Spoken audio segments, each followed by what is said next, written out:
390 सब लोग खड़े होके गाएंगे। अंग्रेजी गीत संख्या 390 हम सभी लोग खड़े होकर गाएंगे। 390 390 अंग्रेजी गीत संख्या 390।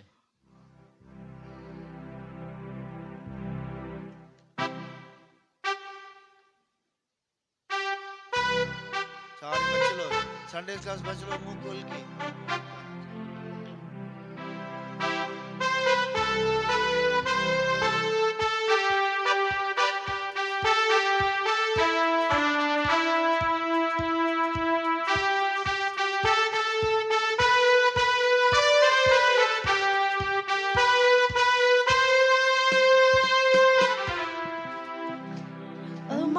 To the nations, a wonder to the world. We are an army of overcomers.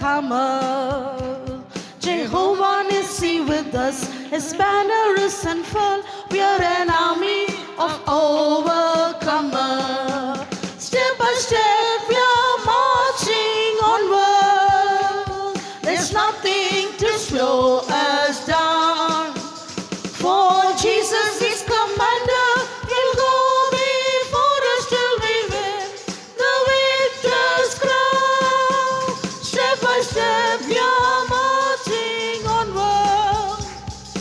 Nothing to slow us down. For Jesus is commander. We'll go before us till we win the victor's crown. Each one man army can storm through any host. We're an army of overcomers. An army then of armies filled with the Holy Ghost. We're an army of overcomers. Step by step we are marching onward. There's nothing to slow us down. For Jesus is commander. We'll go before us till we win the victor's crown. Step by step we are marching onward. There's nothing to slow us down. For Jesus is commander. We'll go before us till we win the victor's crown. Don't worry, fellow soldier, if it's a losing fight. We're an army of overcomers. The battle isn't over, the victory is in sight. We're an army of overcomers. Step by step, we are marching onward. There's nothing to slow us down. For Jesus is commander. We'll go before us till we win the victor's crown. Step by step, we are marching onward. There's nothing to slow us down. For Jesus is commander. We'll go before us till we win the victor's crown. No day without a battle, no moment of respite. We're an army of overcomers. Never shall we draw back, in battles we'll delight. We're an army of overcomers. Step by step we are marching onward. There's nothing to slow us down. For Jesus is commander. We'll go before us till we win the victor's crown. Step by step we are marching onward. There's nothing to slow us down. For Jesus is commander. We'll go before us till we win the victor's crown. Step by step we are marching onward. There's nothing to slow us down. For Jesus is commander. We'll go before us till we win the victor's crown. Step by step we are marching onward. There's nothing to slow us down. For Jesus is commander. We'll go before us till we win the victor's crown. Hallelujah. தேவன் நமக்கு முன்பாய் செல்வார் என்றால் உண்மையாகவே எல்லா தடைகளையும் தேவன் நமக்கு மாற்றி தருவார். यदि परमेश्वर हमारे आगे जाएगा तो हमारी सारी रुकावटों को परमेश्वर दूर करेगा. எல்லா தடைகள் எல்லா கோணல் எல்லாவற்றையும் மாற்றி நம்மளை செம்மையான பாதையிலே தேவன் கொண்டு போகக்கூடிய காணப்படுவார். सारे रुकावटों को दूर करते हुए परमेश्वर हमें अच्छे रास्ते में चलाएगा. நம்முடைய தேவன் நம்முடைய கமெண்ட், அதாவது தேவன் நம்மளை நடத்துகிற தேவன். அதான் அங்கே அதாவது மீகாலே சொல்லப்பட்டிருக்கிறது, நம்மளை தடைகளை மாற்றுகிற தேவன் என்று வேதத்திலே சொல்லப்பட்டிருக்கிறது. परमेश्वर हमारा सेनापति होकर हमारे आगे आगे जाकर हमारे हर एक रुकावटों को दूर करने वाला परमेश्वर है. நம்முடைய கமெண்ட் நம்ம நடத்துகிற தேவன். ஒரு முறை கூட எல்லாம் சேர்ந்து இந்த கோரஸை பாடி ஆண்டவருடைய சமூகத்திலே சந்தோஷப்படுவோமாக. हमारा कमांडर हमारे आगे आगे जाता है, सारे रुकावटें दूर करता है. आइए हम सभी लोग मिलकर एक और बार कोरस को गाएंगे. आमीन. Step by step we are marching onward. There's nothing to slow us down.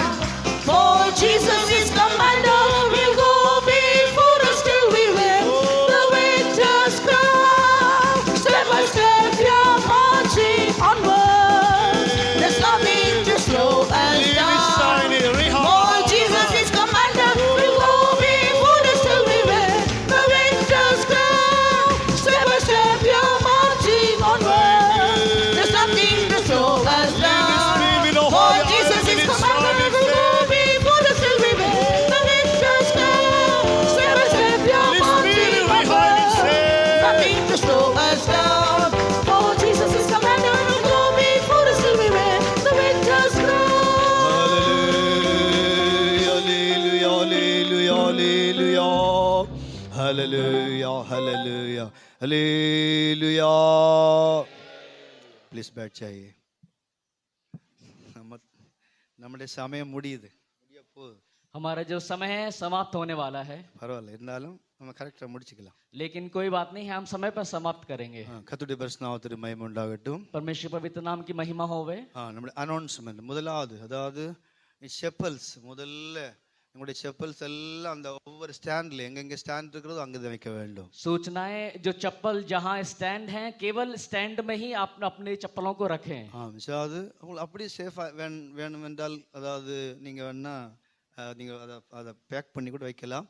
அது உங்களுடைய செப்பல் மிஸ் ஆகாது. ஆனால் அப்படின்னா வெளியில எங்கேயும் போடாதபடிக்கு ஸ்டாண்ட்ல வைக்க முடியாது கேட்டுக்கொள்கிறோம். आप यदि अपने चप्पल को संभालना चाहते हैं तो उसको एक पन्नी में बांध के संभाल कर रख सकते हैं, लेकिन आपसे निवेदन है अपनी चप्पलों को केवल जो स्टैंड बनाया गया है चप्पलों का उसमें ही रखें.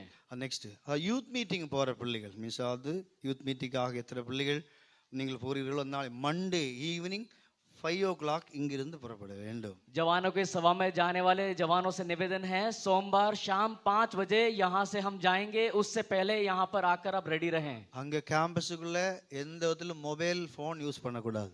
वहाँ पर कैंपस में आप मोबाइल फोन को बिल्कुल यूज ना करें. அதாவது ஸ்ட்ரிக்டா அனௌன்ஸ் பண்ண சொல்லி இருக்கிறாங்க. அங்க போய் மொபைல் இங்கிருந்து மொபைல் கொண்டு போகாமல் இருக்கிறது நல்லது. நீங்கள் அப்படி கொண்டு போனால் அங்கே அதாவது அந்த உங்களுடைய இன்சார்ஜ் கையில நீங்கள் கொடுக்க வேண்டும். यदि आप मोबाइल ले जा रहे हैं तो आप पहले तो मना किया गया है कि मोबाइल बिल्कुल ले जाने की आवश्यकता ही नहीं है. यदि आप मोबाइल ले जा रहे हैं तो आप अपने इंचार्ज के हाथ में मोबाइल को थमा दें, आप अपने यूज में ना लें. நீங்கள் அதாவது எந்த விதத்திலும் கேம்பஸுக்குள்ள மொபைல் அலௌடே இல்லை. और कैंपस के अंदर जो मोबाइल जो है अलाउ नहीं है. நான் இதை நேத்திக்கு சொல்லும்போ ஒரு பையன் ஹார்ட்ல கை வைக்கிறான். और जब मैंने कल रात को इसको बताया तो एक लड़का जो है अपने सीने में छाती में हाथ रख रहा था. லம்பா அதாவது அந்த மூச்சு அந்த அவ்வளவு மூச்சு இழுக்கிறான். और अपना मुंह को इस तरीके से बना रहा था कि वो पता नहीं वो बहुत ज्यादा उसको दुख हुआ.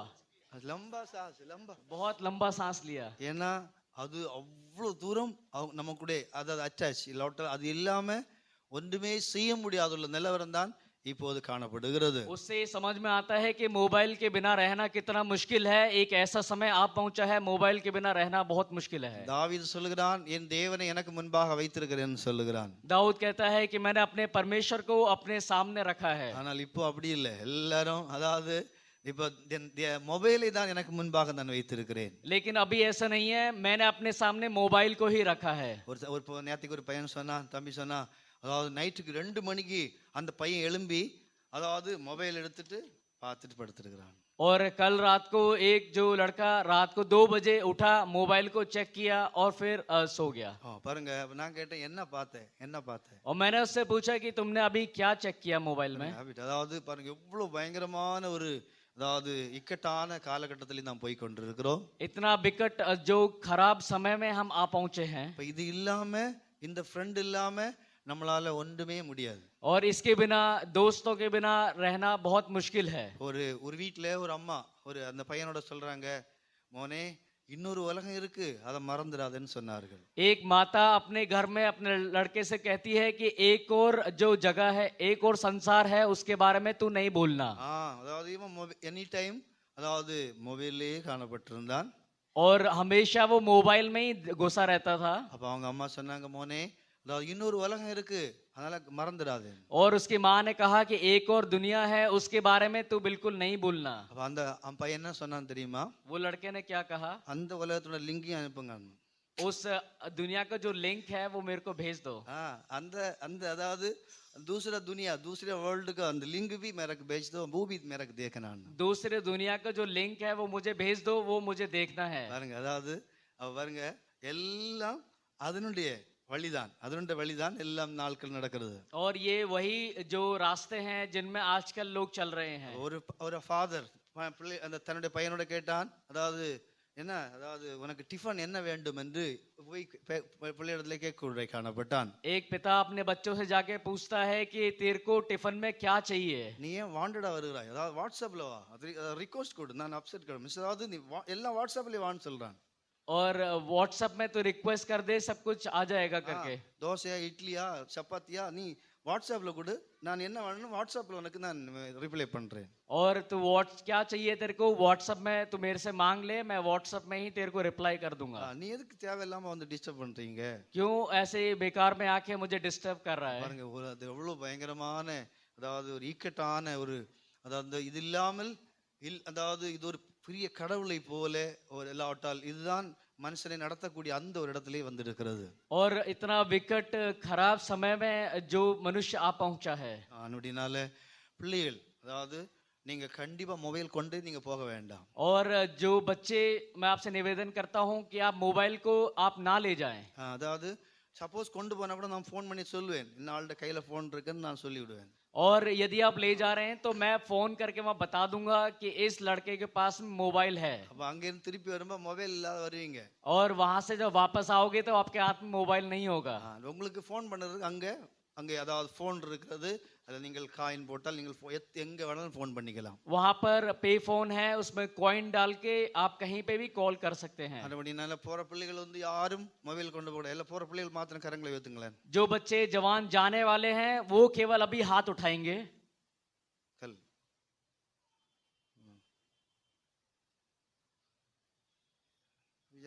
Right, okay. கல் அதாவது மண்டே ஈவினிங் 5 o'clock இங்க இருந்து போகணும். सोमवार शाम 5 बजे यहाँ से जाएंगे. கர்த்தருடைய பரிசுத்த நாமத்தின் மகிமை உண்டாகட்டும். परमेश्वर पवित्र नाम की महिमा होवे. வழக்கம் போல எல்லா கூட்டங்களும் வழக்கம் போல நடைபெறும். जिस प्रकार होता आया है लगातार वैसे ही हमारी प्रार्थना सभाएं चलती जाएंगी. அதாவது ஒரு மேரேஜ் அனௌன்ஸ்மெண்ட். और अभी शादी की सूचना है. நம்முடைய நொய்டா சபையை சார்ந்த ஸ்டான்லி ஜோசப் ஜெசி ஸ்டான்லி அவருடைய மகள் கிறிஸ்டி ஸ்டான்லி அவர்களுக்கும், और हमारे सभा के विश्वासी स्टैनली जोसेफ और उनकी मिसेस जो जसी स्टैनली और उनकी जो बेटी है क्रिस्टी, அது Bengaluru Karnataka, Moses and Beulah அவங்களுடைய மகன் ஐசக் ஜேம்ஸ் அவர்களுக்கும், कर्नाटका मोसेस और ब्यूला उनके बेटे के संग, அதாவது ஐசக் ஜேம்ஸ் அது டிசம்பர் 8 அதாவது ஃபர்ஸ்ட் ஆங்களால विवाह निश्चयिக்கப்பட்டிருக்கு. फर्स्ट अनाउंसमेंट दिसंबर 8 को पवित्र लोगों के द्वारा विवाह का तारीख निश्चित किया गया है हमारे संत लोगों के द्वारा. இதுக்காக நீங்கள் தொடர்ந்து ஜெபிக்கும்படியாக கேட்டுக்கொள்கிறோம். और आपसे प्रार्थनाओं में उसको रख के विषय को रख के प्रार्थना का निवेदन है. கர்த்தருடைய பரிசுத்த நாமத்திற்கு மகிமை உண்டாகட்டும். परमेश्वर पवित्र नाम की तारीफ होवे. இந்த காலவேளையிலே நம்முடைய தியானத்திற்காக மீன்ஸாது நீங்கள் 2 சாமுவேல் சாப்டர் 5:10 படிங்களா. आइए हमारे ध्यान के लिए दूसरा समूएल 5वां अध्याय उसका 10वां वचन पढ़ेंगे. தாவீது நாளுக்கு நாள் அதாவது என்ன செய்தான், விருத்தி அடைந்து போக்குறை காணப்பட்டிருந்தான். விருத்தி அடைந்தான் மீன்ஸ் நாளுக்கு நாள் பலவன். दाऊद जो है दिन प्रतिदिन वो बलवंत होता गया. பாருங்க, அவன் பலவீனம் விட்டு போகவில்லை. சவுலுடைய குடும்பத்தை போல நாளுக்கு நாள் பலவீனப்பட்டு போகவில்லை. அவன் நாளுக்கு நாள் பலத்திலிருந்து பலன் அடைந்து போக்குள்ளே காணப்படுகிறான். साउल के दिनों की तरह वो बलहीन नहीं होता गया, लेकिन दाऊद उसके विपरीत प्रतिदिन बलवंत होता गया. அவனுடைய சீக்ரெட் என்னவென்றால் சேனைகளின் தேவனாய கர்த்தர் அவனோடு இருந்தார் என்று அங்கே சொல்லப்பட்டிருக்கிறது. वहां पर लिखा गया है कि सेनाओं का परमेश्वर यहोवा उसके संग रहता था. அவ தாவீது நாளுக்கு நாள் விருத்தி அடைந்து வளர்ந்து போனான் என்றால் அது ஆவிக்குரிய பிரகாரமாகவும் சர்வ பிரகாரமாகவும் வளர்ந்து போனான் என்றால் अनेक आविकुரிய தன்மைகள் அவனுடைய வாழ்க்கையிலே காணப்பட்டிருந்தது. दाऊद जो है प्रतिदिन आत्मिक रूप से और भौतिक रूप से वो दिन प्रतिदिन परमेश्वर में बढ़ता चला गया. उसके अनुसार उसके जीवन में भलाइयां भी बढ़ती चली गईं. படிங்களேன் 2 சாமுவேல் chapter 5:10 படிங்களேன். आइए दूसरा शमूएल 5वां अध्याय उसका 10वां वचन पढ़ेंगे. और दाऊद की बड़ाई अधिक होती गई और सेनाओं का परमेश्वर यहोवा उसके संग रहता था. கர்த்தருடைய பரிசுத்த நாமத்துக்கு மகிமை உண்டாகட்டும். परमेश्वर पवित्र नाम की महिमा हो. இப்ப நாட்கள்ல நாம் யாரும் கீழ் நோக்கி போகும்படியாக அல்ல, நாளுக்கு நாள் மேல் நோக்கி போகும்படியாக அழைக்கப்பட்ட ஜனங்களை காணப்படுகிறோம். हम में से ऐसा कोई भी नहीं होना चाहिए जो नीचे की ओर देखकर चलने वाला, लेकिन हम प्रतिदिन ऊपर की ओर देखकर चलने वाले होकर बुलाए गए हैं. நாம் ரெண்டு விதங்களிலும் நாம் கீழ் நோக்கி போக கூடாது, ரெண்டு விதங்களிலும் நாம் மேல் நோக்கி போக வேண்டும். दो रीति से हम नीचे देख के नहीं चलना है, दोनों रीति से हमें केवल ऊपर की ओर ही देखकर चलना है. அதான் தேவனுடைய ஜனங்களுடைய உண்மையான அடையாளமாய் காணப்படுகிறது. वही परमेश्वर के लोगों का सच में एक निशानी है. ஆபிரகாம் அதாவது அபிரகாம் முதலாவது அபிரகாம் என்று அழைக்கப்பட்டான். அதுக்கு பிற்பாடு அவன் அதாவது ஆபிரகாம் என்று அழைக்கப்படக்கூடிய காணப்படுகிறான். पहले अब्राम को अब्राम करके बुलाया गया, लेकिन उसके पश्चात उसको अब्राहम करके बुलाया गया. முதலாவது உயர்வான தகப்பன், அடுத்த சகல ஜாதிகளுக்கும் தகப்பன், அதாவது அந்த அடுத்த ஸ்டேஜுக்கு அவன் போகிறான். ஆபிரகாம் என்று தேவன் அவனுக்கு பெயர் வைத்தார்னு சொல்லப்பட்டிருக்கிறது. अब्राहम जो है परमेश्वर के द्वारा बुलाया गया, विश्वासियों को पिता होकर कहलाया गया, इसलिए परमेश्वर ने उसे अब्राहम करके बुलाया. அதே போல சாராள் அப்படி என்றால் ஒரு நிலவரத்திலிருந்து அவங்க அடுத்த ஒரு நிலவரத்துக்குள்ளே அங்கே போகிறதாக வேதத்திலே வாசிக்கிறோம். सारा को भी परमेश्वर ने सारा करके बुलाया है. उसका अर्थ यह है कि एक स्थिति से आत्मिक जीवन में बढ़ोतरी पाकर दूसरी स्थिति में जाना. நம்முடைய ஜீவியம் கூட அப்படிதான். ஆண்டோட வழிக்கு போக வேண்டுமானாலும் நித்தியத்திலே நாம் காணப்பட வேண்டுமானாலும் ஆவிக்குரிய அனுபவங்களே நாம் விருத்தி அடைந்து வளர்ந்து போக்குள்ளே காணப்பட வேண்டும். हमारे जीवन में भी वैसे ही यदि हम आत्मिक जीवन में बढ़ना है, हम नित्यता में पढ़ना है, नित्यता में पाए जाना है, तो हमें आत्मिक जीवन में लगातार बढ़ते जाना है. வெறும் ரட்சிப்போடு மாத்திரமல்ல, ரட்சிப்பினுடைய அடுத்த படிகள் அதாவது ஆவிக்குரிய பிரகாரமாக அந்த அடுத்தடுத்த பகுதிகளுக்கு நாம் பிரயாசப்பட்டு முன்னேற வேண்டும். उद्धार पाना ही केवल काफी नहीं है, उद्धार पाने के बाद उसके जो पैड़ी हैं, उसके जो कदम है, उनके ऊपर बढ़ते जाना है. அதாவது நாம் ரட்சிக்கப்பட்ட பிற்பாடு தண்ணீர் ஞானஸ்நானம் பெற்றுக்கொள்கிறோம். அதோடு முடித்துக் கொள்ளாதபடி அந்த பரிசுத்த ஆவியின் அபிஷேகத்தை பெற்றுக்கொள்ள வேண்டும். அதுக்கு பிற்பாடு வேறுபாட்டின் ஜீவியம் செய்ய வேண்டும், தெய்வீக சத்தியத்தை அனுபவிக்க வேண்டும். அந்த பரிசுத்தம் அதாவது பரிசுத்தமாக்கப்படுதல், இப்படிப்பட்ட அனுபவங்களே நாம் வளர்ந்து போக்குள்ளே காணப்பட வேண்டும். उद्धार पाने के पश्चात 7 चरण हैं, हमें उस 7 चरणों में आगे की ओर बढ़ते जाना है. पहले हमें उद्धार पाना है, उसके बाद पानी का बपतिस्मा, उस प्रकार पवित्र आत्मा का अभिषेक और प्रेरितों की संगति. इस प्रकार उन चरणों में एक एक करके ऊपर की ओर बढ़ते जाना है. அப்ப இதுக்குள்ள இருக்கிற அந்த உள் அனுபவங்கள், அதாவது இந்த ஒவ்வொரு அனுபவங்களுக்குள்ளும் ஒவ்வொரு ஆசீர்வாதங்கள் காணப்படுகிறது. வேறுபாட்டின் ஜீவியம் என்றால் அதுக்குள் இருக்கிற நன்மைகள் இருக்கிறது. பரிசுத்த ஆவியின் அபிஷேகம் என்றால் அதுக்குள்ளே அநேக அனுபவங்கள் இருக்கிறது. அது நம்முடைய ஜீவியத்திலே நம்முடைய ஆவியிலே அனுபவிக்கிறவர்களாக அதிலே வளர்ந்து போறவர்களாய் கர்த்தர் நம்மளை மாற்ற வேண்டும். अलग अलग चरणों के हिसाब से अलगाव का जीवन यदि हम बिताते हैं तो उसमें एक अलग भलाइयाँ है. यदि पवित्र आत्मा का अभिषेक को पाया है, उसमें हम बढ़ते हैं, तो उसका एक अलग भलाइयाँ है.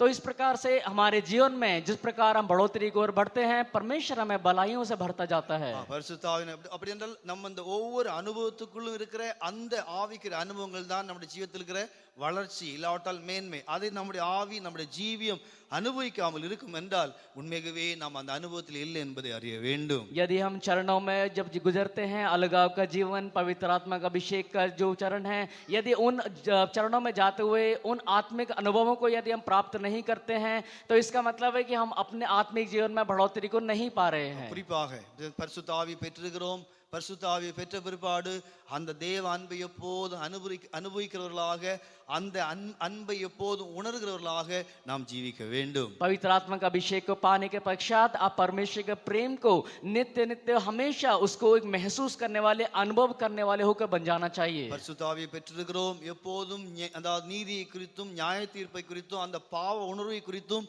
நம்முடைய ஆத்மாவுக்கு எப்போதும் அறிவு காணப்பட வேண்டும். पवित्र आत्मा का अभिषेक पाने के पश्चात हमारे आत्मा में पाप के बारे में, धार्मिकता के विषय में, हमारे जीवन में, हमारे विवेक में एक उसके बारे में विवेक होना चाहिए. பரிசுத்த ஆவியை பெற்றிருக்கிறோம். அவருடைய ஆவி நமக்குள்ளே தங்கி இருப்பார் என்றால் இயேசு சொன்னவைகளை நாம் எப்போதும் நினைப்பூட்டுவர்களாக, நினைக்கிறவர்களாக அது நம்மளை மாற்றக்கூட காணப்படும். जिस प्रकार प्रभु यीशु ने कहा, पवित्र आत्मा का अभिषेक पाए हुए लोग जो हैं वो उसमें भरते हुए, उसमें उसके बारे में सोचने वाले होकर बदल जाना चाहिए. அந்த பரிசுத்த ஆவியின் மூலமாக நாம் எந்த வல்லமையிலும் கட்டப்படாதபடிக்கு, கர்த்தருடைய ஆவி எங்கு உண்டோ அங்கு விடுதலை உண்டு என்று கொரிந்தியரில் சொல்லப்பட்டது போல, ஒவ்வொரு அனுபவத்துக்குள் இருக்கிற அந்த வளர்ச்சியை நம்முடைய ஆவி, அதாவது கர்த்தருடைய ஆவி எங்கு உண்டோ அங்கு விடுதலை உண்டு என்று சொல்லப்பட்டிருக்கிறது.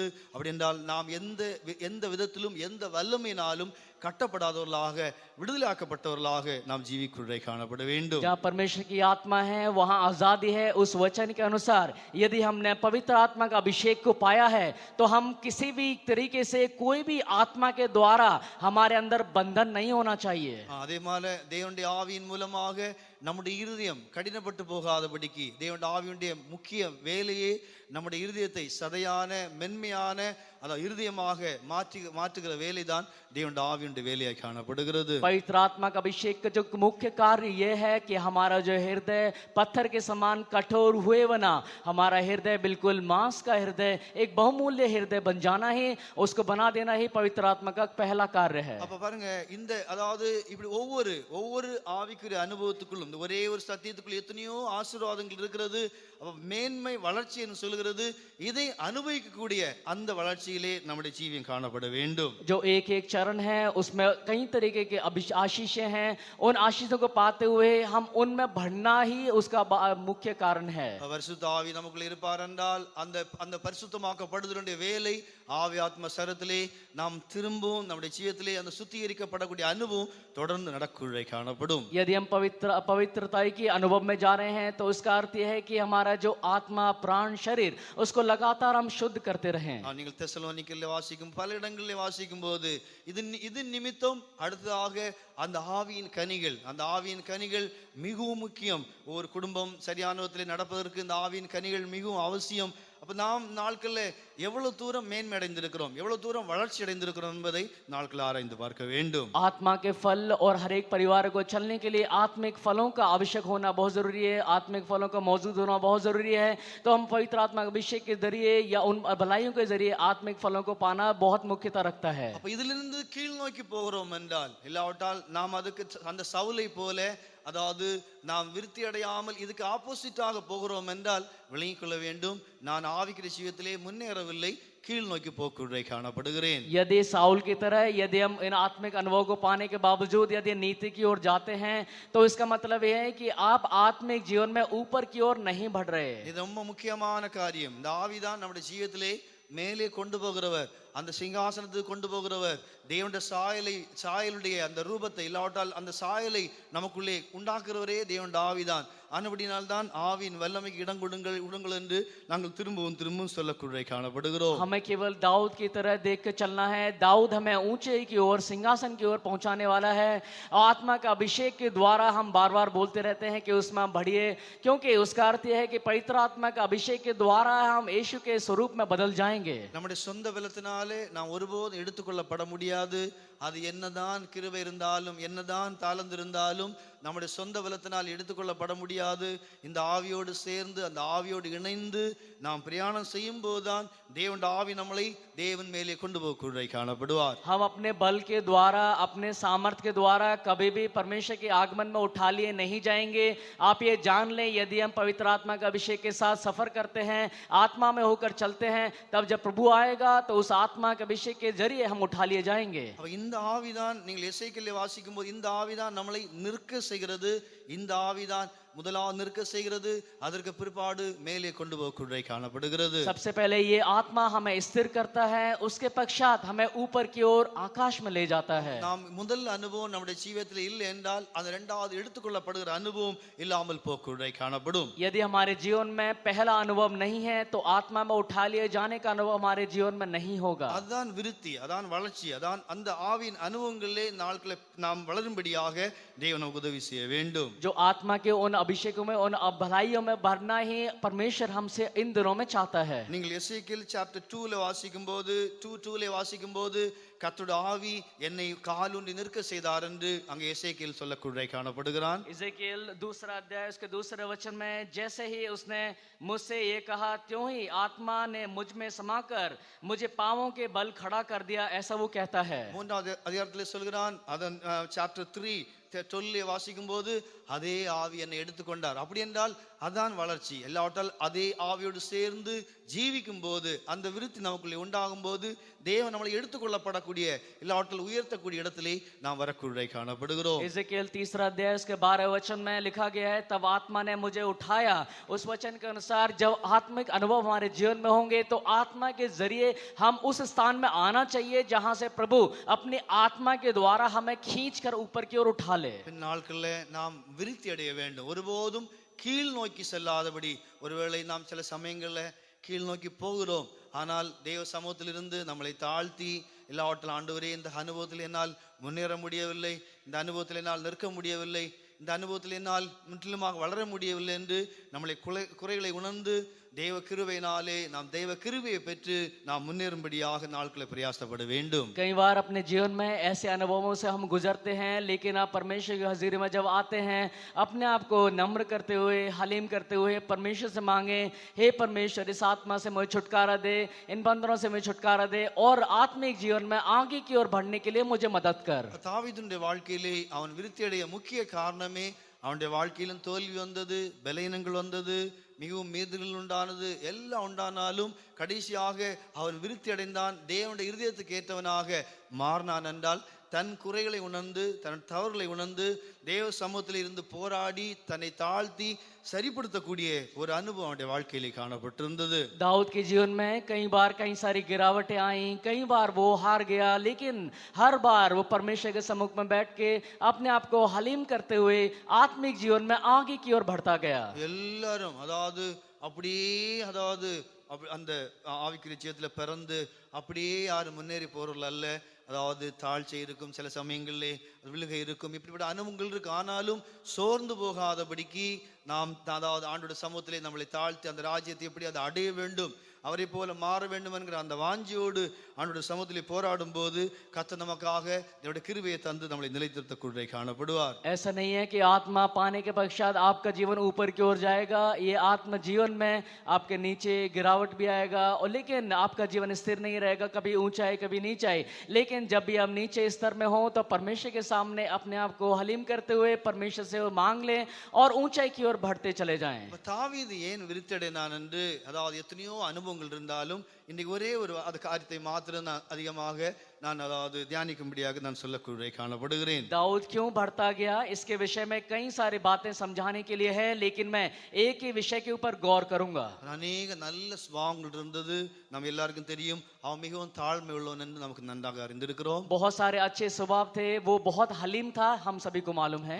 அது அவன் மிகவும் தாழ்மை உள்ளவன். அவன் எப்படி அந்த ஆடு மேய்ப்பனாக தாழ்மை உள்ளவனாக இருந்தானோ, ராஜா ஆன பிற்பாடும் கூட அதே அனுபவத்தை தன்னுடைய வாழ்க்கையிலே பாதுகாத்து கொண்டிருந்தான். जब वो भेड़ बकरियां चलाता था उस समय वो कितना नम्र था, हलीम था.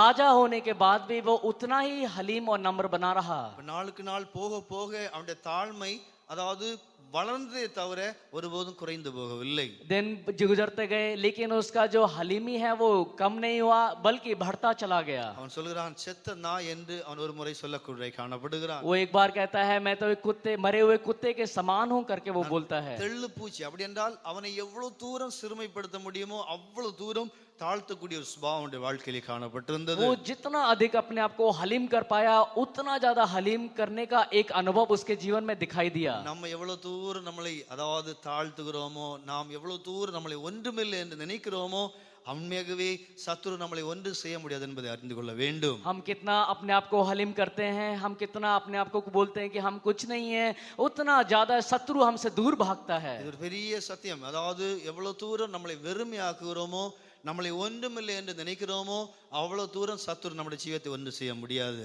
जितना हम अपने आप को हलीम करते हैं, अपने आप को तुच्छ बनाते हैं, हम कहते हैं प्रभु मैं कुछ नहीं हूँ, उतना ज्यादा शत्रु हमसे दूर भागता है. ஏனென்றால் கர்த்தராகிய இயேசு கிறிஸ்து பூமியில் இருக்கும்போது இதோ உலகத்தின் அதிபதி வருகிறான், அவனுக்குரியது ஒன்றும் எனக்குள்ளே இல்லை என்று இயேசு சொல்லக்கூட காணப்படுகிறார். जब प्रभु यीशु मसीह संसार में जीवन बिताते समय कहा कि उसके अंदर जो है उनमें से एक भी बात मेरे अंदर नहीं है. அவனுக்குள்ளது ஒன்றும் என்னிடத்தில் இல்லை என்று அங்கே அறிக்கைப்படுகிறதாக வேதத்திலே வாசிக்கிறோம். प्रभु यीशु मसीह इस प्रकार पवित्र शास्त्र में इकरार करते हैं कि उसके अंदर जो है उनमें से एक भी बात मेरे अंदर मौजूद नहीं है. அப்படி என்றால் நம்முடைய ஜீவியம் அதாவது அதாவது ஒன்றுமில்லை, என்னால் ஒன்றும் செய்ய முடியாது, நான் ஒரு அற்பமானவன் என்கிற அந்த உணர்வு, என்னால் ஒன்றுமே செய்ய முடியாது என்கிற அந்த அறிவு எவ்வளவு இருக்கிறதோ அவ்வளவு தூரம் கர்த்தருடைய பாதுகாப்பு நம்முடைய ஜீவியத்திலே காணப்படும். मैं बहुत छोटा हूँ, मेरे जरिए कुछ नहीं कर सकता, हे परमेश्वर, ऐसा अनुभव यदि हमारे अंदर होना चाहिए. நமக்குள்ளே அப்படி என்றால் பெரிய சமாதானம், பெரிய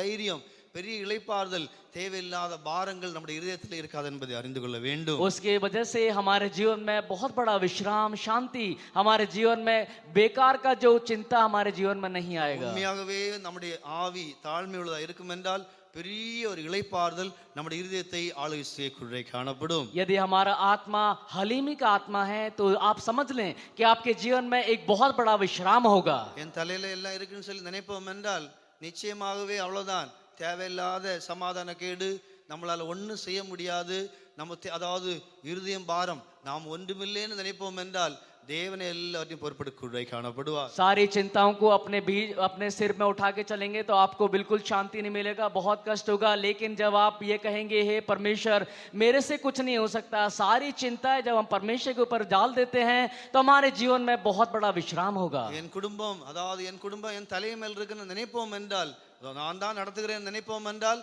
நிச்சயமாகவே நம்மளால் ஒன்று செய்ய முடியாது. यदि आप सोचेंगे कि मेरा परिवार मेरे सिर पे है और मैं ही उसे चला रहा हूँ, इतना बड़ा बोझ लेके चलेंगे तो आप सचमुच उसे ऐसा नहीं चला पाएंगे. ஆண்டவரே எல்லாம் உம்முடையது, நான் ஒன்றும் கிடையாது, நான் அற்பமானவன், உம்முடைய கிருபையினால் ஜீவிக்கிறேன், அதாவது உம்முடைய பலத்தினால் ஜீவிக்கிறேன், எல்லாம் உம்முடையது என்று அப்படி நாம் நம்மளை வெறுமையாக்கும் போது, தாழ்த்தும் போது தேவன் எல்லாவற்றையும் பொறுப்பெடுக்க காணப்படுவார். हे परमेश्वर मैं नहीं, केवल तू ही चला रहा है, हे परमेश्वर मैं तो कुछ भी नहीं हूँ, मैं अपने आप को इस प्रकार यदि आप हलीम करते हुए अपने सारे बोझों को आप परमेश्वर के ऊपर डाल देते हैं तो परमेश्वर उस सारे बोझों को चलाता है, उठाता है और आपको बहुत बड़ा विश्राम मिलता है. ஆனபடியினால் தான் ஆண்டவர் சொல்கிறார், என் தாசனாகிய தாவீதை நான் கண்டுபிடித்தேன், என் கரம் அவனோடு உறுதியா இருக்கும் என்று ஆண்டவர் உடன்படிக்கை பண்ணக்கூடிய காணப்பட்டார். वहां पर परमेश्वर दाऊद के साथ वायदा करता है, मैंने अपने मन के हिसाब से एक जन मेरे को मिला है, इस प्रकार के वायदे के साथ परमेश्वर उसको स्थिर करता है. பாருங்க எப்படி, அதாவது என்னுடைய தாசனாகிய தாவீதை கண்டுபிடித்தேன், ஆனால் என் கரம் அவனோடு உறுதியா இருக்கும் என்று அங்கே எழுதப்பட்டிருக்கிறது. वहाँ परमेश्वर कहता है कि मेरे हृदय के अनुसार दाऊद मेरे को एक दास मिला है, मेरा हाथ हमेशा उसके साथ बना रहेगा करके परमेश्वर वायदा करता है. அப்படி என்றால் நம்ம எவ்வளவு தூரம் நாம் அதாவது நம்மளை வெறுமையாக்குறோமோ அவ்வளவு தூரம் நாம் விருத்தி அடையும்படியாக, வளரும்படியாக தேவனுடைய கரம் உறுதியாக நம்மோடு காணப்படும். जब भी हम अपने आप को हलीम करते हैं या कहते हैं कि हम कुछ भी नहीं है, उतना अधिक हम अपने जीवन में, आत्मिक जीवन में बढ़ोतरी को पाते हैं. நீங்கள் வசன சங்கீதத்தில் வாசிக்கும் போது அங்கே தெளிவாய் சொல்லப்பட்டிருக்கிறது, என்னுடைய தாசனை நான் கண்டுபிடித்தேன் என்று அங்கே வேதத்திலே வாசிக்கிறோம். भजन संगीता में वहां पर हम साफ रीति से देख सकते हैं, परमेश्वर कहता है कि मैंने अपने दास को खोज निकाला है. நீங்கள் 89 சாப்டர், அதாவது வசன சங்கீதா சாப்டர் 89 20-21, இதான் அவனுடைய ஜீவிதத்தில் இருந்த பெரிய சீக்ரெட், தேவனுடைய கரம் உறுதியாய் அவனோடு காணப்பட்டிருந்தது. भजन 89 उसका 20 और 21 आप देख सकते हैं कि परमेश्वर की भुजा उसके साथ दृढ़ बनी रही. என் தாசனாகிய படிங்களேன், आइए वचन को पढ़ेंगे. मैंने अपने दास दाऊद को लेकर अपने पवित्र तेल से उसका अभिषेक किया है, मेरा हाथ उसके साथ बना रहेगा और मेरी भुजा उसे दृढ़ रखेगी. பாருங்க, இந்த வாக்குத்தத்தம் அதாவது ஏன் ஆண்டவர் கூட, அதாவது என்னுடைய கரம் உறுதியாக அவனோடு கூட காணப்படும். ये जो वायदा है परमेश्वर ने उसको दिया, मेरा हाथ उसके साथ बना रहेगा. அப்படி என்றால் தேவனுடைய கரம் ஒருபோதும் மாறி போகாது. அப்படி என்றால் அவ்வளவு தூரம் அவன் தாழ்மை உள்ளவன் ஆனபடினால் தான் தேவனுடைய கரம் அவனை விட்டு மாறி போகவில்லை. वो इतना ज्यादा हलीम था, इसलिए परमेश्वर का हाथ उससे कभी दूर नहीं हुआ. அவனுடைய சீக்ரெட்டே அதான், அதாவது தேவனுடைய கரம் கூட காணப்பட்டிருந்தது. उसका जो एक सीक्रेट है यही है कि रहस्य यही है कि वो परमेश्वर का हाथ दाऊद के साथ निरंतर बना रहा. அப்ப நாம் நாளுக்கு நாள் விருத்தி அடைய வேண்டுமானால், நாம் நிலைநிற்கப்பட வேண்டுமானால், நாம் அதாவது சத்தியத்திலே ஸ்திரப்பட வேண்டுமானால், நாம் நம்மளை தாழ்த்தும் போது தேவனுடைய கரம் நம்மளோடு கூட உறுதியாக தேவன் தரக்குள்ளே காணப்படுவார். यदि हम प्रतिदिन बढ़ोतरी की ओर बढ़ना है, सच्चाई में स्थिर रहना है, तो परमेश्वर का हाथ हमारे साथ निरंतर रहना चाहिए. ஏனென்றால் தேவனுடைய கரம் உறுதியாக இருக்கும்போது, தேவனோடு உறுதியாக இருக்கும்போது அவர்கள்தான் கனி உள்ளவர்களாக மாறக்குள்ளே காணப்படுவார்கள். जब परमेश्वर का हाथ जिनके साथ रहता है, केवल वही फल लेके आएंगे. நீங்கள் ஜான் சாப்டர் 15 வாசிக்கும் போது 4 இருந்து 10 வரையிலும் வாசிக்கும் போது, அங்கே தேவனோடு இருக்கும்போது, தேவனுடைய கரம் கூட இருக்கும்போது, அப்போதான் ஒரு மனுஷனுடைய ஜீவியம் ஆசீர்வாதம் உள்ளதாக, கனி உள்ளதாக, தெய்வீக சுபாவம் உள்ளதாக மாறக்குள்ளே காணப்படுகிறது. यूहन्ना 15 अध्याय उसके 4 वचन से लेके 10 वचन से अब देखेंगे तो परमेश्वर का हाथ जिनके ऊपर रहता है वो फलवंत होकर और परमेश्वर में स्थिर बने रहते हैं. அப்படி என்றால் ஆண்டவரோடு சேரும்போது, தேவனோடு சேரும்போது, தேவனுடைய கரத்தோடு சேரும்போது அநேக நன்மைகள் இல்லாவிட்டால் நம்முடைய ஜீவியம் ஒரு கனியுள்ள ஜீவியமாக, ஆசீர்வாதமான ஜீவியமாக அது மாற்றக்கூடிய காணப்படும். जब हम परमेश्वर का हाथ हमारे साथ निरंतर बना रहता है तो हम फलवंत होते हुए और अपने जीवन से फलों को उत्पन्न करते हैं. இன்றைக்கு நாம் அதாவது இன்றைக்கு தாவீதின் ஜீவியத்தில் இருந்த பெரிய ஒரு சீக்ரெட் என்னவென்றால், அதுதான் நான் இன்றைக்கு படிக்க வேண்டும். எத்தனையோ காரியம் இருக்கிறது, ஆனாலும் என்னுடைய இதயத்தை அதிகமாக தொட்டது, நான் அதிகமாக நாம் சொல்லும்படியாக ஏவப்பட்டது அந்த வார்த்தை தான், அவனுடைய இருதயம் மிகவும் மனப்பூர்வமான இருதயமாக இருந்தது என்று வேதம் சொல்லுகிறது. और दाऊद का जो मन था वो परमेश्वर के हृदय के अनुसार था, परमेश्वर को वो हलीम था. और उस विषय के बारे में जो दाऊद के जीवन में क्या भेद था, उस विषय के बारे में अधिक मैं आपसे बात करना चाहता हूँ. அதாவது அவன் தேவனுடைய இருதயத்தை விளங்கி கொண்டான்.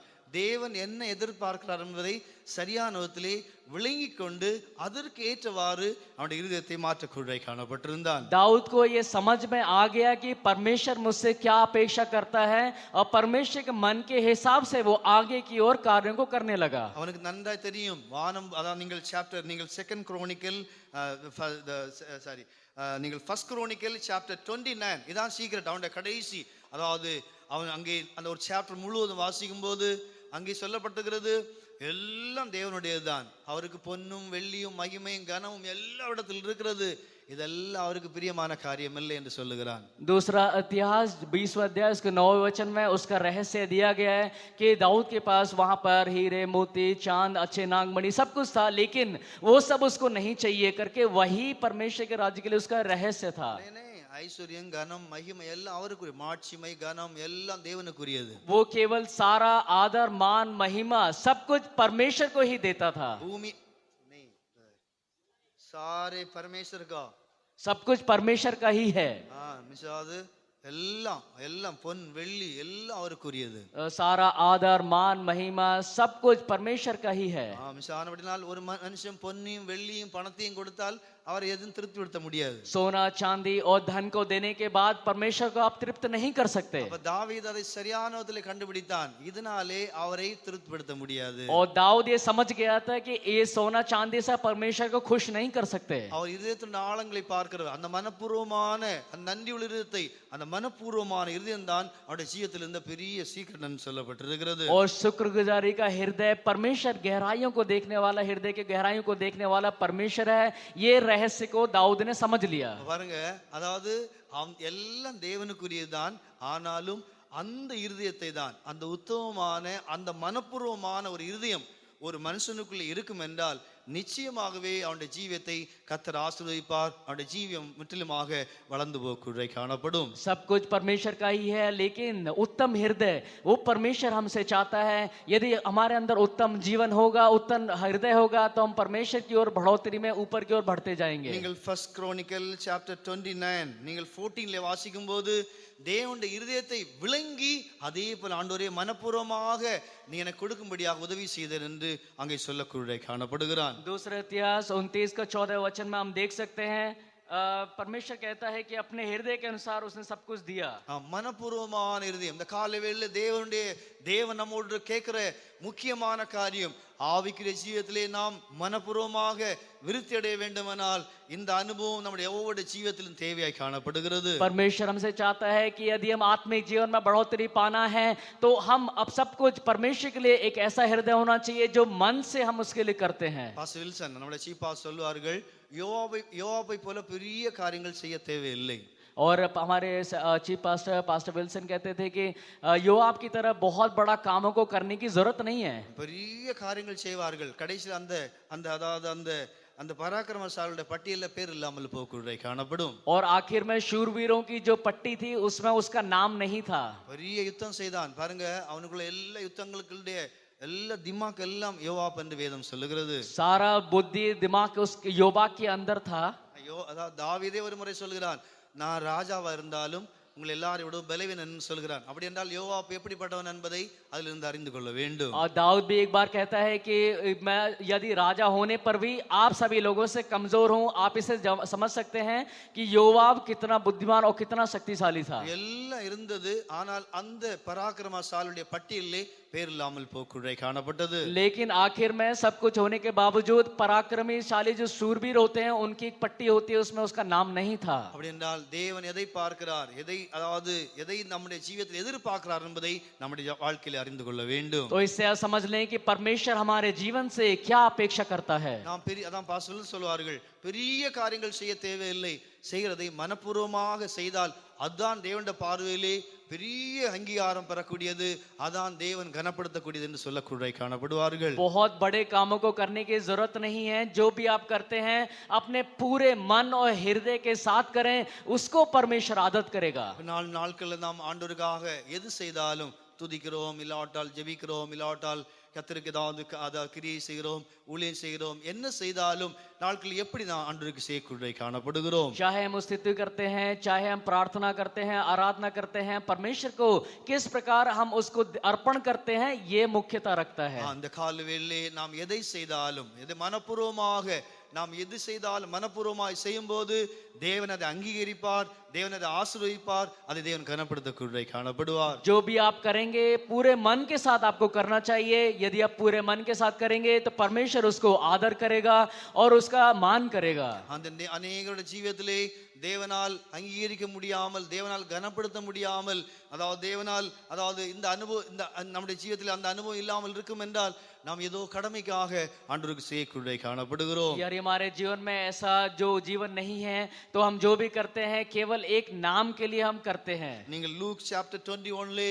இதற்கு ஆண்டவர் அங்கே ஒரு அருமையான உதாரணம் ஒன்று சொல்லக்கூடிய காணப்படுகிறார். लूका 21वां अध्याय में एक बहुत ही सुंदर उदाहरण को पेश किया गया है. அங்க பாருங்க, அநேகர் கொண்டு அந்த காணிக்கை பெட்டியிலே விலையேற பெற்ற போட்டார்கள், ஆனால் அது ஆண்டவருடைய பார்வையிலே பெரிய காரியமாய் தெரியவில்லை. वहां पर जो पेटी में बहुत ही ज्यादा बहुमूल्य चीजों को वहां पर लाके दान पेटी में डाला गया. ஆனால் இந்த ஏழை விதவையோ மற்ற எல்லாரையும் பார்க்கல அதிகமாய் போட்டார். அப்படி என்றால் தனக்கு அதான் மனப்பூர்வமாய் செய்தால் அதான் தேவனுடைய பார்வையிலே கணக்காய் காணப்படுகிறது. लेकिन कंगाल विधवा ने अपने पूरे मन से वहां पर दिया, वही वहां पर माना गया.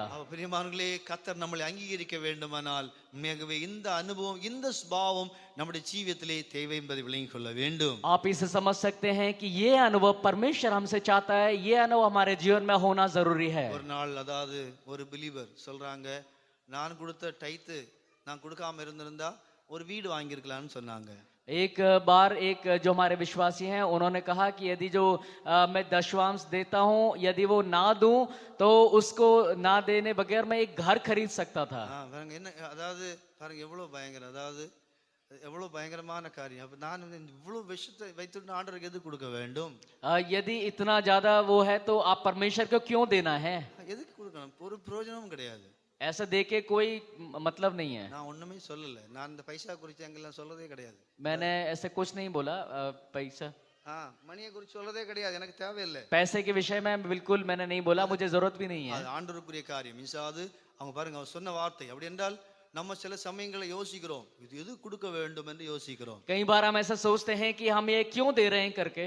பாருங்க, அதாவது அந்த மனப்பூர்வம் இல்லாமல் நீங்கள் கொடுத்தால் அது ஆண்டவர் ஒருபோது அங்கீகரிக்க மாட்டார். यदि आप पूरे मन से नहीं देंगे तो परमेश्वर उसका अंगीकार नहीं करेगा. பிரமாணம் இருக்கிறது. நீங்கள் அதாவது அதை தேவன் வாங்கவும் மாட்டார்.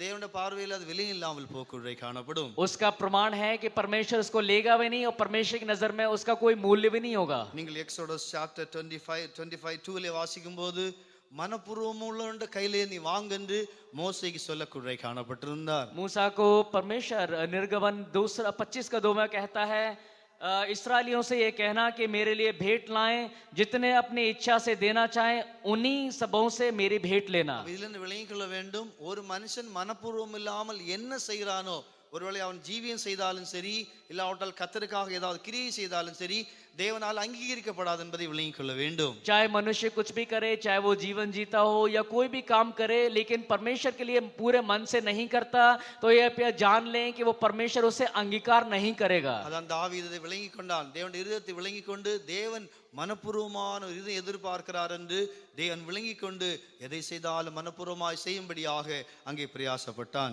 और दाऊद ये समझ गया था, इसलिए दाऊद जो भी काम करता था पूरे मन के साथ वो करने लगा. பிரியமானவர்களே, நாட்கள்ல நாம் எதை செய்தாலும் மனப்பூர்வமாக செய்வோம் என்றால் அதிலே ஒரு பெரிய ஆசீர்வாதம் காணப்படுகிறது. इन दिनों में यदि हम जो भी काम करें, यदि पूरे मन के साथ करेंगे तो परमेश्वर इसमें बहुत बड़ा आशीष है. கண்டிப்பாக தேவன் அங்கீகரிப்பார், கண்டிப்பாக தேவன் ஆசீர்வதிப்பார். सचमुच परमेश्वर उसे अंगीकार भी करेगा और उसके जरिए आपको आशीष भी करेगा. இதற்கு எத்தனையோ உதாரணம்.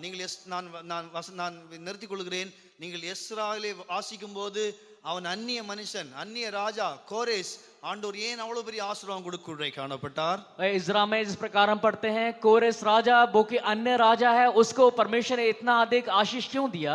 பிரியமானவர்களே, அவனுக்குள்ள இருந்த மனப்பூர்வமான தேவனுடைய ஆலயத்தை கட்டும்படியாக, தேவனுடைய காரியங்களை செய்யும்படியாக, தேவனுடைய அந்த சிதறப்பட்ட அந்த வெசல்ஸ் எல்லாத்தையும் சேர்க்கும்படியாக அவனுக்கு அவ்வளவு தூரம் மனப்பூர்வமான இருதயம் காணப்பட்டிருந்தது. परमेश्वर के मंदिर बनाए जाने के लिए, परमेश्वर के मंदिर में रखे जाने के लिए सारे बहुमूल्य बर्तन उन सबों को देने के लिए उसके मन में इतना ज्यादा इच्छा था, उसको परमेश्वर ने देखा. வெறும் அதாவது காணிக்கைக்காக அல்ல, நாம் எத்தனை பேர் மனப்பூர்வமாக ஆண்டு ஜனங்களுக்காக நாம் ஜனங்களை தேடக்கூட காணப்படுகிறோம். केवल दिखाने के लिए नहीं या देने के लिए नहीं, केवल परमेश्वर के लिए लोगों के लिए वो काम करते हैं. எத்தனை பேர் ஆண்டுடைய ஆலயத்திற்காக அவன் ஆலயத்தை கட்டு மனப்பூர்வமாக அப்படி எல்லாம் அவனுடைய அந்த வார்த்தையை பாருங்கள்.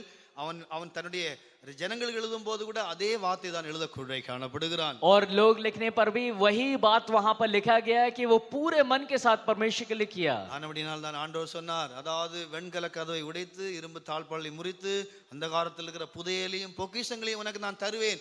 ஏன் ஆண்டவர் சொன்னார் என்றால் இன்னும் அவனுக்கு மேன்மையான ஆசீர்வாதங்களை, அறியாத ஆசீர்வாதங்களை கொடுக்கூட காணப்பட்டிருந்தார். पीतल के दरवाजों को तोड़कर, सारे दरवाजों को तोड़कर मैं तुझे आशीष दूंगा. क्यों परमेश्वर इस प्रकार बोलता है? நாம் இப்படி அனுபவம் உண்டாகும் போது நாம் அதாவது கீழ் நோக்கி போகாதபடி இன்னும் தேவனுடைய கிருபை, மறைந்திருக்கிற கிருபை, தேவனுடைய அன்பு, தேவனுடைய வல்லமை நமக்கு தேவன் தரக்கூட காணப்படுவார். परमेश्वर इस प्रकार करने के जरिए परमेश्वर दिन प्रतिदिन बढ़ोतरी देगा और जो छुपे हुए आशीषें हैं, जो छुपे हुए अनुग्रह हैं, इसके जरिए परमेश्वर हमको देगा. வெறும் பணம் தருவாருன்னு நான் சொல்ல மாட்டேன். அதாவது நீங்கள் அப்படி நம்ம சொல்லி நாங்கள் யாரையும் நாங்கள் ஏமாற்றுகிறது இல்ல. केवल परमेश्वर पैसा देगा करके ऐसा धोखा नहीं देना किसी को. வெண்கல கதவுகளை உடைத்து இரும்பு தாள் முறித்து அந்த காலத்தில் இருக்கிற பொக்கிஷம் அப்படி என்றால், அதாவது நாம் அப்படி செய்யும் போது நாம் இன்னும் அறியக்கூடிய அந்த கிருபை, அந்த அன்பு, அந்த வல்லமை, அந்த அனுபவங்களை தேவன் நமக்கு அறியும்படியாக, அனுபவிக்கும்படியாக தேவன் வழி தரக்கூட காணப்படுவார். पीतल की लकड़ी की दीवारों को तोड़ने के बाद जो अंधकार में जो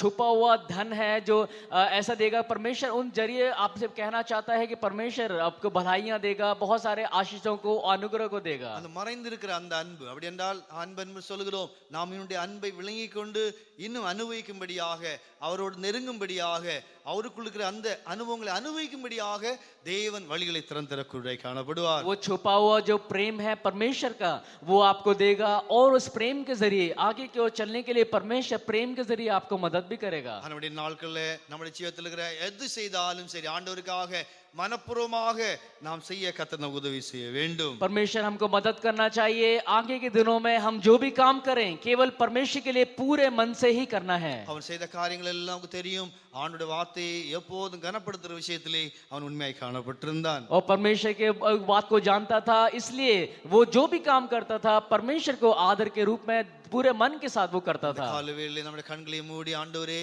எது செய்தாலும் मनपूर्वமாக, அதாவது உண்மையோடு உத்தமத்தோடு உமக்கு பிரியமாக இருதயத்தை விளங்கி செய்யும்படியாக எனக்கு உதவி செய்யும் என்ற இடத்துல கேட்போமாக. आइए हम अपनी आंखों को बंद करते हुए परमेश्वर से मांगे, हे परमेश्वर मुझे मदद कर कि मैं जो भी काम करूं अपने हृदय के उत्तमता से, हे परमेश्वर पूरे मन के साथ करने के लिए तो मुझे मदद कर. உண்மையாகவே அதான் அவன் செய்தது போல தேவனுடைய ஆவியோடு சேர்ந்து தேவனுடைய கரம் உறுதியாக இருக்கும்படியாக அதற்கு ஏற்றவாறு நம்முடைய ஜீவியத்தை நம்முடைய இருதயத்தை விசாலமாய் கொடுக்க வேண்டும். परमेश्वर का हाथ हमारे साथ रहने के लिए अपने हृदय को परमेश्वर के लिए विशाल कर कर हम दे दें. அவன் செய்தது போல தாழ்மை, அதாவது கொஞ்ச நாள் அல்ல, நம்மளை வெறுமையாக ஒருவேளை தாழ்த்த முடியவில்லை என்றால் சில சமயங்கள்ல ஏதாவது காரியம் வரும்போது நம்முடைய இருதயமானது நம்முடைய ஆவியானது பெருமை அடையும்படியாக வழி தேடக்குறை காணப்படுகிறது. कई बार हम अपने आप को हलीम नहीं कर पाते, हमारे हृदय घमंड से भर जाने के लिए और ऐसे ऐसे रास्तों को ढूंढ कर निकाल लेता है. நம்முடைய ஆவி சில சமயங்கள் அப்படிதான். அந்த சமயத்திலே ஆண்டவரிடத்திலே போய் ஆண்டவரே எனக்கு தாழ்மை வேண்டும், எனக்கு ஒன்று வேண்டாம், ஆண்டவரே எனக்கு அந்த ஆவியில் இருக்கிற அந்த அனுபவத்தை எடுத்து போடும் என்று ஆண்டவருடைய சமூகத்திலே ஆவியின் மூலமாய் போராடக்குறை காணப்பட வேண்டும். उस समय आत्मा के जरिए परमेश्वर से मांगे, हे परमेश्वर ये इस प्रकार की आत्मा दे कि परमेश्वर मैं जो भी करूं पूरे मन के साथ करने के चाहिए. அப்படி என்றால் அந்த அனுபவம் நமக்குள்ளே நாம் இடம் கொடுப்போம் என்றால் நிச்சயமாகவே நாம் மேன்மை அடைய முடியாது, நாம் கீழ் நோக்கி தான் போக்குறை காணப்படுவோம். यदि घमंड से भरा हुआ हृदय उस तरीके की आत्मा को यदि हम जगह देंगे तो जरूर आप नीचे की ओर देखकर चलने वाले, उसमें गिरने वाले हो जाएंगे. இந்த அனுபவம் இருக்கும் என்றால், மனப்பூர்வம் ஒரு அனுபவம் இருக்கும் என்றால் உண்மையாகவே அவருடைய நாளிலே அந்த பராக்கிரம நாளிலே அவரோடு கூட நாமும் ஒரு நாள் காணப்படுவோம். நாம் விரும்புகிற அந்த பரிசுத்தத்தை நமக்குள்ளே உண்டாக்கி தரக்குறை காணப்படும். यदि मन से हर एक कार्यों को करने वाला यदि हमारे पास हृदय है तो अब ये जान ले कि एक दिन युगानुयुग उसके साथ वहां पर हम राज्य करेंगे. அதுதான் தேடுகிறார். அந்த உத்தமமான இதயத்தை தான் ஆண்டவர் தேடக்குறை காணப்படுகிறார். वो उत्तम हृदय को ही आप समझ लें परमेश्वर ढूंढ रहा है. எனக்கா மனப்பூர்வமாய் யார் என்னை நேசிப்பார்கள், மனப்பூர்வமாய் எனக்கா யார் கிரியை செய்வார்கள், இதைதான் தேவன் தேடக்குறை காணப்படுகிறார். परमेश्वर लगातार दिन प्रतिदिन यही ढूंढता रहता है कि मेरे लिए मन से काम कौन करता है, ऐसे परमेश्वर ढूंढ रहा है. ஜனங்களுடைய ஜீவிதத்தில் இருந்த பெரிய தவறே வாயினாலே துதித்தார்கள், இருதயமோ தேவனுக்கு தூரமாய் காணப்பட்டிருந்தது. इस्राएली लोगों के जीवन में सबसे बुरा बात यही था कि वो मुंह से तो परमेश्वर की स्तुति करते थे लेकिन उनका हृदय परमेश्वर से बहुत दूर था. இருதயத்தில் எந்த விதத்தில் ஆண்டவரை நேசிக்கவில்லை, ஆண்டவருக்கு இடமே இல்லை, ஆண்டவருக்காய் அவர்கள் கிரியை செய்யவில்லை. हृदय में तो परमेश्वर के लिए जगह ही नहीं है, कोई बात ही नहीं है, परमेश्वर के लिए केवल मुंह से वो स्तुति करते थे. ஒன்றில் வாயினால் தான், அதனால எந்த பிரயோஜனம் இல்லை, அதனாலே தேவனுக்கு நாம் துக்கத்தை தான் கொடுக்குறை காணப்படுகிறோம். मुंह से यदि आप करते हैं, यदि आप हृदय से कोई काम नहीं करते, पूरे मन से नहीं करते तो आप जान ले कि वो परमेश्वर को दुख देने वाला बात है. நமக்கு அது வேண்டாம், நம்முடைய சபைக்கு அது வேண்டாம். அந்த கால வேளை தேவன் எதிர்பார்க்கிறது அந்த இஸ்ரவேல் ஜனங்களை போல வாயினாலே துதித்து, வாயினாலே கிரியை செய்து, வாயினாலே அன்பு கூர்ந்து, வாயினாலே ஜீவிக்கும்படியாக அல்ல, அந்த மனப்பூர்வமான இருதயத்தை தான் அந்த கால வேளை தேவன் கேட்குறை காணப்படுகிறார். हमको वो नहीं चाहिए, हमारी कलीसिया को वो नहीं चाहिए, लेकिन परमेश्वर हमसे ये अपेक्षा करता है कि हम पूरे मन के साथ परमेश्वर की बड़ाई करें, स्तुति करें, जो भी हम काम करें केवल परमेश्वर के लिए पूरे मन से करने वाले होकर बन जाएं. அப்படி என்றால் அந்த ஏழை ஸ்திரியை கனப்படுத்தினது போல நிச்சயமாகவே நம்மளை ஒரு நாள் எல்லா பரலோகத்திலே ராஜ்யத்துக்குள்ளே நம்மளை கனப்படுத்தக்குறை காணப்படுவார். जिस प्रकार उन 7 स्त्रियों को परमेश्वर आदर देता है वैसे ही एक दिन स्वर्गराज में परमेश्वर आपको भी आशीष देगा. எப்படி தாவீது தேவனுடைய இருதயத்துக்கு ஏற்றவனாய் மாறினானோ அதே போல ஒரு நாள் நம்முடைய இருதயத்துக்கு ஏற்றவனாக அது நம்மளை மாற்றக்குறை காணப்படும். जिस प्रकार परमेश्वर के हृदय के अनुसार दाऊद बदल गया वैसे ही परमेश्वर भी हमें अपने के हृदय की इच्छा के अनुसार अपने आप को बदल देगा. காலவேளை உண்மையாகவே நான் இந்த வார்த்தையை அதாவது சபைக்கு சொல்லுகிறேன் என்றால் விளங்கிக் கொள்ள வேண்டும். அநேகருடைய இருதயம், அநேகருடைய வாய் மாத்திரம் தான் ஆண்டவருக்காய் கிரியை செய்கிறது. இருதயம் ஆண்டவருக்கு தூரமா இருக்கிறது என்பதை காலவேளை சொல்லக்கூடிய காணப்படுகிறேன். यदि परमेश्वर के वचन को इस प्रकार परमेश्वर ने मुझे दिया है, यदि इस वचन के द्वारा हम आपको पेश कर रहे हैं, तो इसका मतलब यह है कि हमारे मध्य में हम कई सारे ऐसे लोग हो सकते हैं जो परमेश्वर के लिए केवल मुंह से ही काम करते हैं, मुंह से काम करते हैं, वो परमेश्वर के लिए पूरे हृदय से काम नहीं करते அது வேண்டாம். இதோடு முடித்துக் கொள்வோம். பரலோக ராஜ்யம் சமீபம், தேவனுடைய வருகை சமீபம், எல்லா அடையாளங்களும் இந்த பூமியிலே பல விதங்களில் நடக்கிறது. அந்த அனுபவத்திலிருந்து விடுதலையாக்கப்படுவோம். உள்ளான பகுதியிலே நம்முடைய வேலையை ஆரம்பிப்போம். हम ऐसा नहीं चाहिए. दुनिया में हम देख सकते हैं कई सारे चिन्हों को, दुनिया में देख सकते हैं कि अंतिम समय आ पहुंचा है.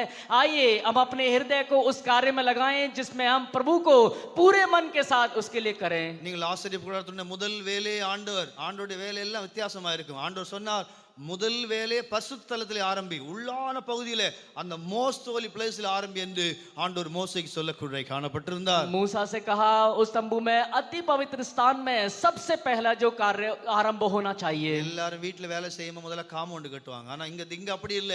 முதல்ல முக்கியமாக அந்த மோஸ்ட் ஹோலி பிளேஸ் அதான் தேவன் செய்யும்படியாக முதல் கட்டளை என்று சொல்லப்பட்டிருக்கிறது. घर बनाते समय सब लोग पहले कंपाउंड को बनाते हैं, लेकिन यहाँ पर ऐसा नहीं है. परमेश्वर ने व्यवस्था देते हुए, प्रमाण देते हुए सबसे पहले मूसा से बोला, सबसे पहले तू अति पवित्र स्थान को बना. உள்ளே நம்ம மாற்றம் உண்டாக்கும். உள்ளே நமக்கு இருக்கிற தவறுகளை சரிப்படுத்திக் கொள்வோமாக. हमारे अंदर जो है बदलाव होना चाहिए. हमारे अंदर जो भी कमी घटियां हैं उसको दूर करना चाहिए. கர்த்தர் நமக்குள்ளே வாசமா இருப்பார். கர்த்தர் நமக்கு தைரியம் தருவார். என் பிள்ளை என்று நமக்குள்ள இருந்து கூப்பிடக்கூடிய காணப்படுவார். परमेश्वर हमको हिम्मत देगा. परमेश्वर ये कहेगा कि हे बच्चे, मैं तेरे अंदर निवास करता हूँ. நான் உன்னை விட மாட்டேன், உன்னை கைவிட மாட்டேன் என்று தேவன் சொல்லக்கூடிய காணப்படுவார். परमेश्वर कहेगा, हे बच्चे, मैं तुझे कभी भी हाथ नहीं छोड़ूंगा. நீ என்னை மனப்பூர்வமாய் சிநேகித்தபடியால் நான் உன்னை மனப்பூர்வமாய் சிநேகிப்பேன் என்று ஆண்டவர் சொல்லக்கூடிய காணப்படுவார். तूने अपने पूरे मन से मुझे प्रेम किया, वैसे ही मैं भी तुझे अपने पूरे मन से प्रेम करूंगा. நீ மனப்பூர்வமாய் எனக்காய் ஜீவிக்கிறபடியால் நான் உனக்காய் மனப்பூர்வமாக ஜீவிப்பேன், நான் கிரியை செய்வேன் என்று ஆண்டவர் சொல்லக்கூடிய காணப்படுவார். परमेश्वर इस प्रकार कहेगा, हे मेरे बच्चे, तू मेरे मन के हिसाब से जीवन बिताता है, इसलिए मैं भी तेरे लिए तेरे मन के हिसाब से जीवन बिताऊंगा, तेरे लिए भलाइयां करूंगा. தேவன் நம்முடைய குடும்பத்திலே கிரியை செய்யும்படி விரும்புகிறார். அந்த அனுபவத்திலே கடந்து வருவோமாக. परमेश्वर हमारे परिवार में, हमारे जीवन में कार्य करना चाहता है, उस जगह में हम आ जाएं. கர்த்தர் தாமே நம்மளை ஆசீர்வதிப்பாராக. परमेश्वर हमें आशीष करने दे. यहोवा ही मेरा बल है, मेरी मजबूत चट्टान वही है. यहोवा ही मेरा बल है, मेरी मजबूत चट्टान वही है. उसका दाहिना हाथ पराक्रमी है, शत्रुओं से मुझे छुड़ाया. जय जयकार मैं करता रहूंगा. उसका दाहिना हाथ पराक्रमी है, शत्रुओं से मुझे छुड़ाया. जय जयकार मैं करता रहूंगा. यहोवा ही मेरा बल है, मेरी मजबूत चट्टान वही है. यहोवा ही मेरा बल है, मेरी मजबूत चट्टान वही है. उसका दाहिना हाथ पराक्रमी है, शत्रुओं से मुझे छुड़ाया. जय जयकार मैं करता रहूंगा. उसका दाहिना हाथ पराक्रमी है, शत्रुओं से मुझे छुड़ाया. जय जयकार मैं करता रहूंगा. उसका दाहिना हाथ पराक्रमी है, शत्रुओं से मुझे छुड़ाया. जय जयकार मैं करता रहूंगा. उसका दाहिना हाथ पराक्रमी है, शत्रुओं से मुझे छुड़ाया. जय जयकार मैं करता रहूंगा.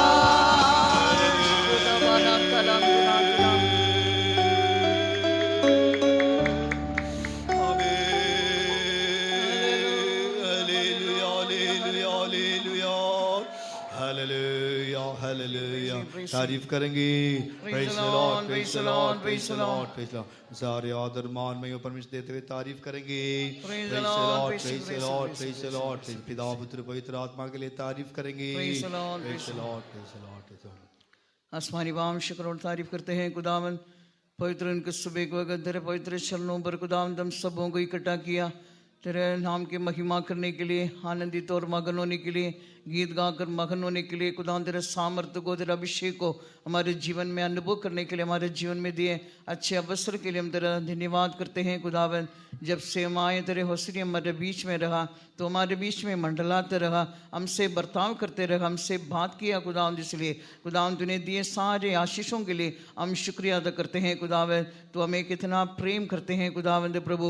इस संसार के अंदर ऐसे खुदावंद बहुमूल्य अवसर दे के हर दिन हमें चलाते हैं, इसलिए हम शुक्रगुजार हैं खुदावंद। इसलिए सुबह के वक्त प्रभु अपने वचन के द्वारा अपने लोगों के साथ बातचीत किया, सुने हुए वचन के मुताबिक जीवन व्यतीत करने के लिए सहायता कर दे खुदावंद। जैसे दावीद प्रतिदिन बलवंत होता गया है, इसलिए प्रभु हम भी खुदावंद आत्मिक जीवन में बलवंत होने के लिए बुलाए हुए लोग हैं। शाऊल के घराना जो है घटते गया, बल घटते गया, और खुदावंद प्रतिदिन दावीद जो के बढ़ते गया। प्रभु हमें भी खुदावंद इसलिए बुलाया, हम बलवंत होकर आगे बढ़ने के लिए प्रभु तो सहायता कर। उसके जीवन के अंदर खुदावंद इस बल पर बल प्राप्त करने का, और उस खुदावंद इस रहस्य को खुदावंद तूने बताया। अपने जीवन में खुदावंद हर समय दीन नम्रता होकर जीवन बिताया, अपने को हलीम किया खुदावंद। इसलिए परमेश्वर के साथ रह करके महान कार्य को किया। जो कुछ भी इसने किया पूरे तन मन से, पूरे दिल से किया खुदावंद। प्रभु हमारे जीवन में भी खुदावंद ऐसे अनुग्रह दे खुदावंद। हम जो भी करते हैं तेरी आराधना करते हैं, तेरे लिए जो कुछ भी करते हैं पूरे तन मन से खुदावंद, पूरे दिल से करते हुए परमेश्वर का बल प्राप्त करने के लिए, सहायता करने के लिए हम विनती करते हैं खुदावर।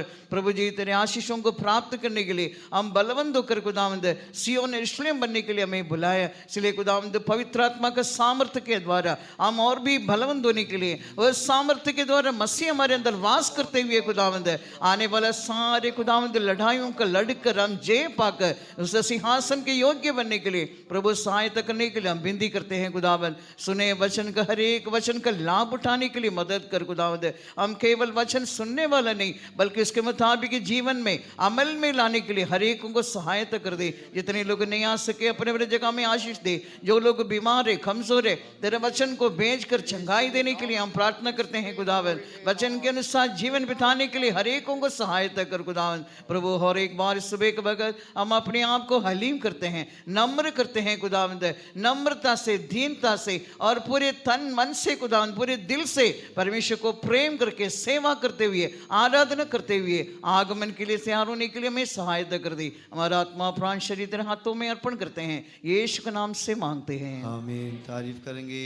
Praise the lord, praise the lord, praise the lord, praise the lord. प्रभु यीशु मसीह का अनुग्रह, परमेश्वर का प्रेम और पवित्र आत्मा सौफाकीदा सबके साथ होते रहे। Hallelujah, hallelujah, hallelujah.